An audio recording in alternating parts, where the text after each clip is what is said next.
Bien, je vais demander à Guillaume de rester pour introduire cette séance de conférence, table ronde, présentation sur le thème des géodonnées pour des territoires résilients.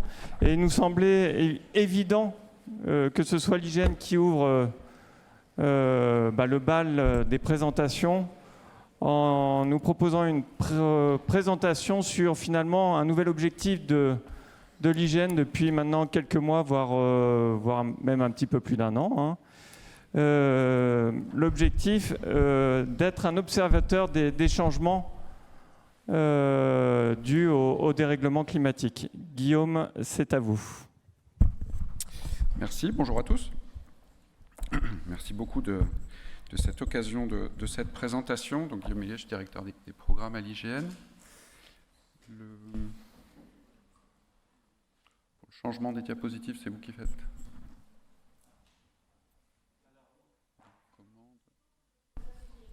La régie, si vous pouvez envoyer. C'est bon. C'est bon. Donc, je représente l'IGN, l'Institut national de l'information géographique et forestière, donc un établissement public national d'État, qui produit des données qui sont disponibles pour tous. En quelques mots, l'IGN a vécu des profondes transformations ces dernières années. Alors, une révolution qu'on a tous vécue, c'est tous acteurs de l'information géographique, c'est la banalisation de la carte pour tous grâce au numérique, qui amène à repenser les manières d'opérer. Également pour l'IGN, une révolution profonde il y a 3 ans maintenant, le passage intégral à l'open data. Aujourd'hui, toutes les données de l'IGN sont disponibles gratuitement pour tous, mais ce qui nous a imposé de repenser profondément notre modèle économique, de le redéfinir, notamment de développer beaucoup plus un modèle d'appui aux politiques publiques. Aujourd'hui, l'IGN, pour une grande part, intervient sur des projets nationaux pour le compte de commanditaires publics, essentiellement de l'État, pour produire des données qui viennent en appui aux politiques publiques. Troisième élément de bouleversement, l'Anthropocène, titre qui figure là. Donc ce changement de paradigme, on entre dans une ère où finalement le facteur premier d'évolution de notre écosystème Terre est devenu l'homme. Avec cette manifestation forte qui est celle du changement climatique qui va nous imposer à tous une adaptation importante. Et donc dans ce contexte, l'information géographique est extrêmement utile, je vais y revenir. C'est un champ, je dirais, fort de domaine d'appui aux politiques publiques. On a besoin d'informations pour prendre des décisions éclairées et pour agir sur tous ces enjeux liés au changement climatique. Et donc l'IGN a choisi, il y a 3 ans maintenant, en 2021, d'en faire un nouveau thème fort de son action et de développer une série d'interventions et de données au service des politiques publiques sur ces questions liées au changement induit par l'homme. D'une part, ça correspond à une demande de nos 2 ministères de tutelle, le ministère de la Transition écologique et le ministère de l'Agriculture, qui se traduit également par une implication forte de l'IGN dans les travaux du secrétariat général à la planification écologique, et dans un contexte justement où le changement climatique appelle à davantage de planification. Et la carte est un outil extrêmement utile dans des logiques de planification pour mieux lire le territoire, cerner les enjeux et pouvoir programmer l'action. C'est le sens de l'implication de l'IGN dans les travaux de France Nation Verte, portés par le SGPE, avec un double enjeu, à la fois de mieux, d'être davantage en capacité de dresser des états de situation, à la fois fins localement, mais permettant d'avoir des images consolidées au niveau national, et dans le même temps, pour mettre en œuvre ces politiques au niveau local et mettre en œuvre les évolutions nécessaires, il est très utile d'avoir des données détaillées qui permettent de prendre des décisions plus éclairées et d'avoir des déclinaisons concrètes et permettre d'informer des choix locaux. Un exemple de ça en action récente, c'est l'action qui a été menée sur le portail des énergies renouvelables à la demande du ministère de la Transition énergétique, avec justement un portail qui a été mis en place conjointement par l'IGN et le CEREMA, avec une double finalité. La première, d'informer, de rassembler en un endroit unique toutes les informations disponibles sur à la fois l'existant et le potentiel en matière de production d'énergie renouvelable, et en même temps fournir des outils au territoire pour dans la logique de la loi, définir des zones d'accélération pour le déploiement des énergies renouvelables qui vont permettre d'avoir un développement facilité dans les zones ciblées choisies par les élus locaux des énergies renouvelables. Cette double logique de partage d'informations et d'appui à l'action, y compris finement sur le territoire, permettent de fournir des outils de médiation et d'appui à l'analyse et à la mise en œuvre localement. Pour produire ces données, ça implique également un challenge, un changement de posture pour l'IGN. L'IGN, historiquement, produit plutôt des données de description du territoire, plutôt statiques, là où le passage à l'Anthropocène implique d'avoir beaucoup plus une logique d'observation en continu. Il s'agit de suivre des changements. Il ne s'agit plus de faire une carte tous les 20 ou 30 ans, mais quelque part d'avoir un suivi, y compris avec des logiques, des fréquences annuelles, d'évolution du territoire.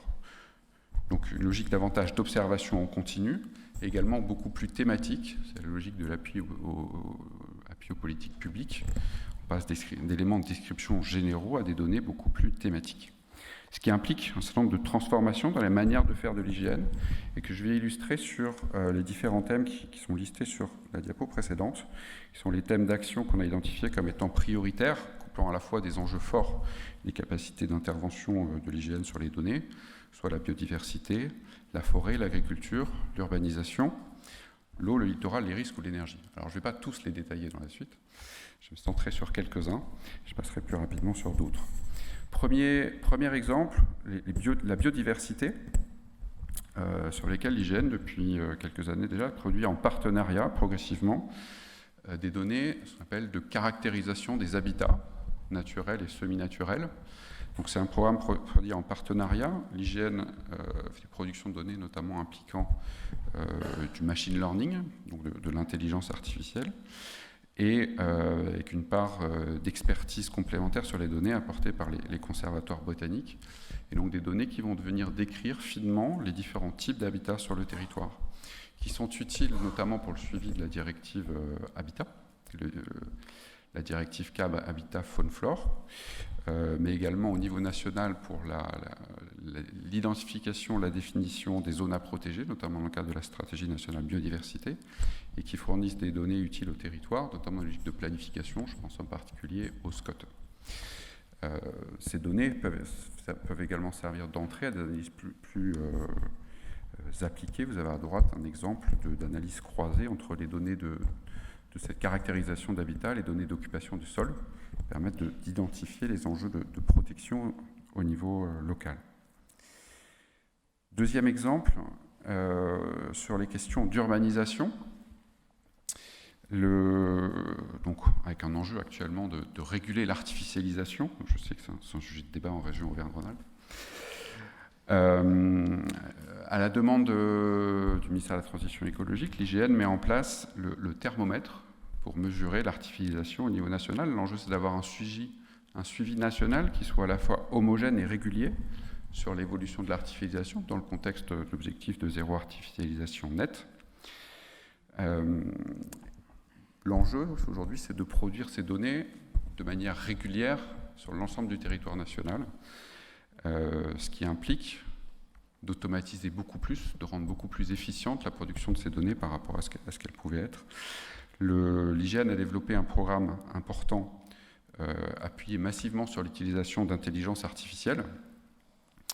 Vous voyez en haut, alors pardon, c'est la diapositive précédente, l'exemple de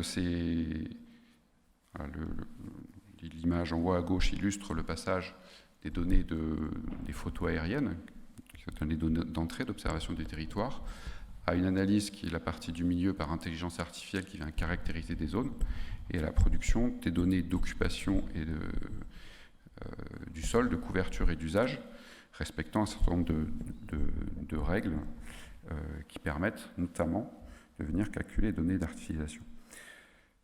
Un challenge important, c'était de développer les éléments qui permettent de produire ces données de manière massive, appuyée largement sur l'intelligence artificielle, dans le même temps d'impliquer les acteurs locaux dans je dirais, la recette et l'utilisation de ces données. L'IGN l'a fait à la fois en utilisant et en développant des compétences et en les partageant sur l'utilisation de l'intelligence artificielle. Ces données sont produites nationalement pour le ministère de la Transition écologique. Elles sont financées par le ministère de la Transition écologique, mais elles sont disponibles pour tous, comme toutes les données produites par l'IGN. Désormais, elles sont en open data. Et l'IGN a également fait le choix de partager des données intermédiaires, afin que les territoires puissent s'appuyer sur, je dirais, les briques qui ont été mises en place par l'IGN pour produire ces données. C'est notamment le jeu de données qu'on appelle COSIA, couverture du sol par intelligence artificielle, aux administrations en bas à droite. L'OCSGE, c'est la petite image sur la gauche. Donc il y a ces caractéristiques assez normées. L'IGN partage les données intermédiaires produites pour produire ces données de couverture d'occupation du sol, donc ce qu'on a appelé la couverture du sol par IA, qui sont des données plus fines, avec davantage d'informations, moins normées, mais qui peuvent permettre de produire d'autres analyses, de compléter les données sur des aspects thématiques, ce qui reflète l'approche votée par l'IGN désormais de davantage partager des briques sur lesquelles peuvent également s'appuyer les territoires pour produire des analyses plus ciblées sur certains aspects sur lesquels elles souhaitent approfondir. Autre illustration sur les enjeux d'urbanisation, un mot sur le géoportail de l'urbanisme, donc outil de centralisation des données sur l'urbanisme mis en place, encore une fois, pour la Direction générale de l'aménagement, du logement et de la nature. Depuis quelques années, ce portail centralise les données sur notamment les documents d'urbanisme, ce qui permet d'avoir une base centralisée de référence sur ces documents, mais aussi de plus en plus de développer des services et un écosystème de services qui vont venir s'appuyer sur ces données pour construire des services plus développés sur les questions d'urbanisme. C'est notamment une logique qu'actuellement nous portons et nous demande de développer sur les données liées à l'environnement. On réfléchit, on travaille à développer dans la même logique un géoportail de l'environnement sur les réglementations applicables sur les questions environnementales. C'est un projet qui a été inscrit dans la feuille de route de France Nation Verte, qui nous semble hautement utile. Sur le domaine des risques, l'IGN met en place, alors historiquement l'IGN intervient notamment sur les questions produits de données qui sont utiles sur les inondations, les enjeux d'inondation. On peut intervenir notamment sur et c'est un enjeu d'actualité ces semaines-ci, produit des prises de vue aériennes lors des périodes d'inondation, qui permettent d'avoir des états de situation sur quelles ont été réellement les zones couvertes par les eaux et qui permettent de caler les modèles de simulation. L'IGN produit également des modèles numériques de terrain qui permettent de simuler les inondations et d'affiner les modèles de prévision. C'est notamment un des usages du programme national LIDAR haute définition que l'IGN réalise actuellement. C'est un programme de couverture, d'acquisition de données 3D France entière sur 5 ans, première acquisition.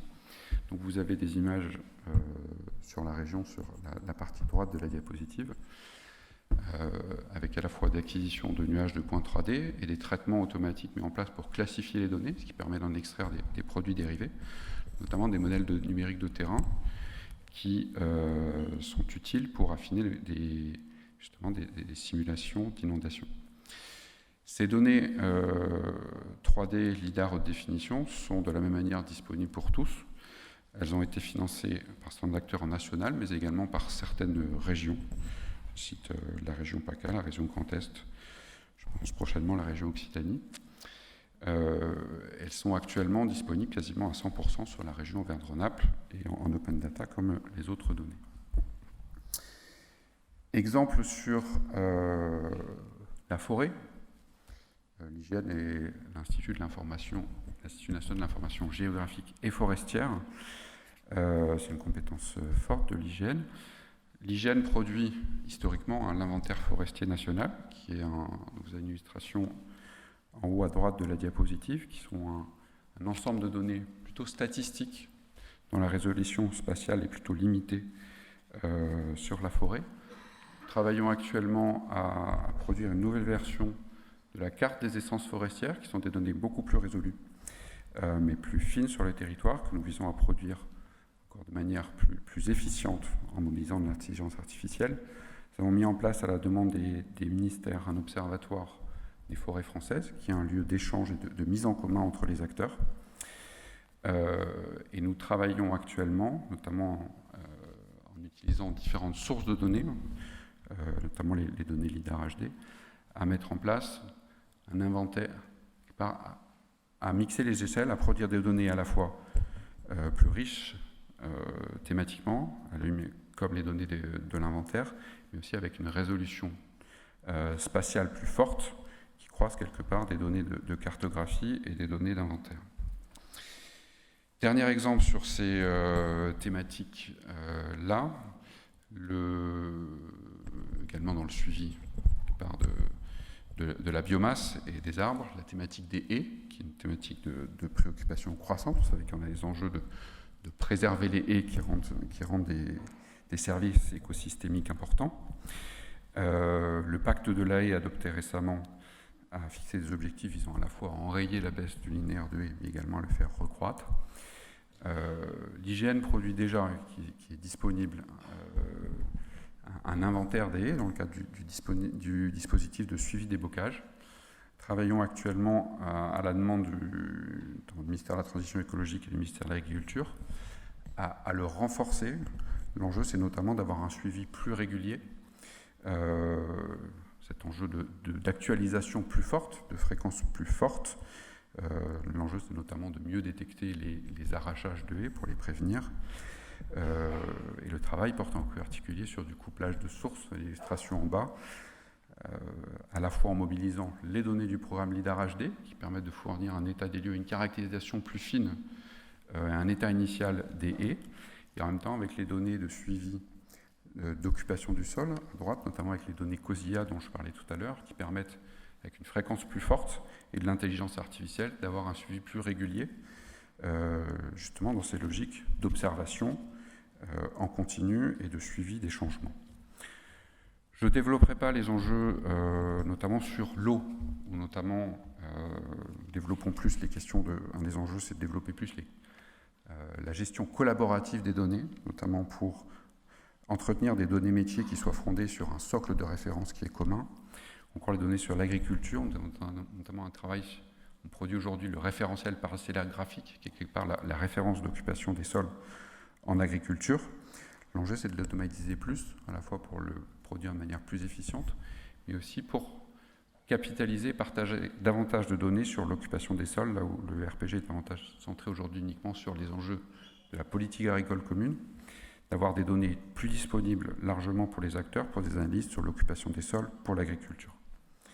Enfin, dernière thématique, le littoral. L'IGN intervient, produit des données sur les questions de littoral, notamment des modèles numériques de terrain assez fins en partenariat avec le CHOM qui font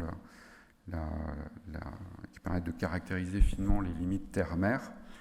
Nous portons aujourd'hui avec différents partenaires l'idée d'avoir un observatoire national du suivi du trait de côte, ce qui est peut-être un enjeu moins fort en région Auvergne-Rhône-Alpes, je conviens. Ce sont des programmes nationaux, notamment en mobilisant de l'intelligence artificielle pour avoir un suivi plus régulier et sur des bases homogènes nationales de son évolution. Voilà différentes illustrations à la fois de thématiques sur lesquelles nous intervenons, de données que nous rendons disponibles pour l'ensemble des acteurs, donc y compris les collectivités territoriales, et à la fois des évolutions qu'elles induisent dans les manières de faire, ce qui en sous-jacent, et ce sera mon mot pour terminer, nécessite des évolutions importantes que conduit l'IGN. J'ai parlé à plusieurs reprises de l'intelligence artificielle, sur lesquelles on développe un pôle de compétences qu'on cherche à mettre au service de ces thématiques. Développe des logiques de mix technologique, beaucoup plus être capable de mobiliser différentes sources de données et être agnostique dans leur utilisation, notamment par rapport à cet objet d'observation plus fréquente et d'observation en continu. Nous avons mis en place un dispositif d'alliance qui vise à mobiliser, être capable de mobiliser dans un réseau ouvert, dans un cadre de confiance, à la fois les avantages et les atouts des acteurs publics et privés pour je dirais, mixer le meilleur des deux mondes au service de la production des données sur ces enjeux. Et enfin, 2 mots sur des outils que développe l'IGN au service de tous. La géoplateforme, qui vise à mettre à disposition des outils de partage, de diffusion et de travail en commun sur les informations géographiques, pour outiller plus largement les utilisateurs d'informations géographiques à l'échelle nationale sur ces questions et fournir des outils de collaboration ouverts et accessibles à tous. Et enfin, l'IGN